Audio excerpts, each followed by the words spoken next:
मध्य प्रदेश को एमपी अजब और गजब कहा जाता है और उन अजब गजब चीज़ों में जो फहरिस्त है उसमें एक नया नाम शुमार होने वाला है हबीबगंज रेलवे स्टेशन।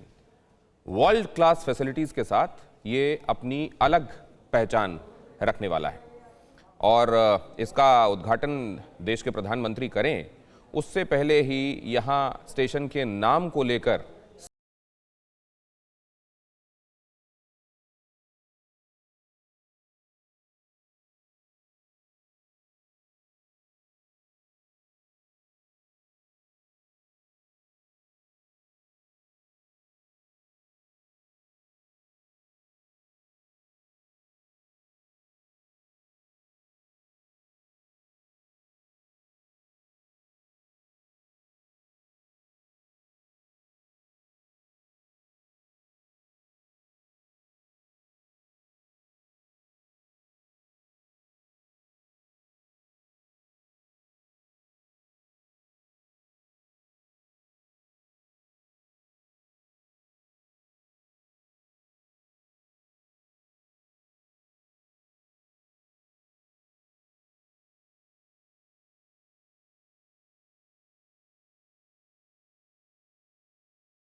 ऊपर लगे हैं कि अगर फायर की कोई घटना होती है, कोई दुर्घटना की स्थिति बनती है तो यहाँ स्मोक डिटेक्टर्स लगाए गए हैं। इसके अलावा जगह जगह सीसीटीवी की भी व्यवस्था है। अगर कोई घटना या किसी तरह की ज़्यादा भीड़भाड़ की सूचना आती है या अराजकता की सूचना आती है तो यहाँ पर सीसीटीवी कैमरे आप देख रहे होंगे, पूरे कॉरिडोर में सीसीटीवी कैमरे लगे हैं। इस तरह से तकरीबन 163 सीसीटीवी कैमरे पूरे इन कॉरिडोर्स में और स्टेशंस पर लगाए गए हैं जो सुरक्षा की पूरी व्यवस्था का ख्याल रखेंगे। यहाँ पर इस तरह की व्यवस्थाएं जनता को देने की एक कोशिश रेलवे की ओर से की गई है।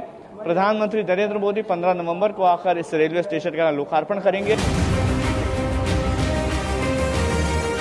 हबीबगंज रेलवे स्टेशन का कायाकल्प पीपीपी मॉडल पर किया गया है। मतलब ये railway station public private partnership की तर्ज पर बनाया गया है। हबीबगंज रेलवे स्टेशन का नया लुक सिर्फ देखने में ही खूबसूरत नहीं है, बल्कि रेलवे स्टेशन के अंदर यात्रियों को दी जाने वाली सुविधाएं और सहूलियत भी वर्ल्ड क्लास हैं। रेलवे स्टेशन परिसर में 1100 यात्रियों के बैठने की व्यवस्था है, जबकि बड़े वेटिंग एरिया में 700 यात्री एक साथ बैठ सकेंगे। एसी वेटिंग रूम से लेकर रिटायरिंग रूम और डॉर्मेट्री की सुविधा दी गई है। सिक्योरिटी के लिए हाई रेजोल्यूशन 163 सीसीटीवी कैमरे लगाए गए हैं। इस स्टेशन को बनाने में करीब 450 करोड़ रुपए खर्च हुए हैं। ये कॉरिडोर नया तैयार किया गया है हबीबगंज रेलवे स्टेशन के अंदर, जिसमें न सिर्फ लोगों की सहूलियत का ख्याल रखा गया है, ये यहाँ पर कॉर्नर्स पे दोनों जगह पर साइड में होल्डर्स लगाए गए हैं। अगर बुजुर्ग कोई यहाँ पर आता है तो उसको चलने में सहूलियत हो, इसका ख्याल रखा गया है। इसके अलावा पूरा सेंट्रलाइज एसी पूरा स्टेशन है और यहाँ पर पूरी व्यवस्थाएं लोगों की सहूलियत को ध्यान में रखते हुए की गई हैं। प्लेटफॉर्म 2, 3 और इसी तरह से 4, 5, 1 नंबर, ये तमाम सुविधाएं यहाँ पर की गई हैं। जब प्लेटफॉर्म से कोई नीचे उतरता है तो यहाँ पर किस और कौन सा रास्ता जाता है, इसके लिए अलग से साइन बोर्ड भी लगाए गए हैं। सुरक्षा के नज़रिए से ये जो आप पाइप्स देख रहे हैं, इसमें स्प्रिंकलर्स लगे हुए हैं। अगर किसी तरह की आपात स्थिति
स्टेशन है उसे भारत सरकार ने भारत सरकार के सर्वश्रेष्ठ स्टेशन के रूप में तब्दील किया है। ये गौरव की बात है और प्रधानमंत्री माननीय नरेंद्र मोदी जी जैसी हस्ती उसका लोकार्पण करने आ रहे हैं। मेरी व्यक्तिगत राय भी है और ये लाखों लोगों की भावना है कि ये जो इतनी बड़ी सौगात का नाम हबीबगंज बने रहना, ये हबीब नाम के कौन महाशय थे हमें नहीं है पता।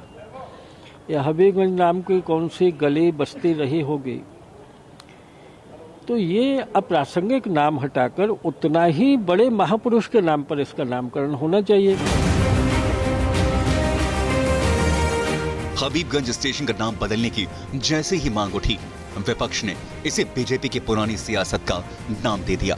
कांग्रेस ने इसे ध्यान भटकाने वाला बताया। ये सब ध्यान भटकाने वाली बातें, ये जितनी बातें हैं, बनिया समाज, ब्राह्मण समाज, नाम बदलो, इसके अलावा काम बचा क्या है इनके पास? साल 1979 में हबीबगंज रेलवे स्टेशन बना था। पहले इसका नाम शाहपुर था। कहते हैं कि किसी हबीब मियां ने साल 1979 में स्टेशन के विस्तार के लिए अपनी जमीन दान में दी थी। तब से हबीबगंज नाम रखा गया। अब हबीबगंज रेलवे स्टेशन के नए लुक के शुभारंभ से पहले ही सियासत के इंजन की सीटी बज गई है। भोपाल से मकरंद काले की रिपोर्ट, TV9 भारतवर्ष। अड़ी सोमवार से शुक्रवार शाम 6 बजे सिर्फ TV9 भारतवर्ष पर।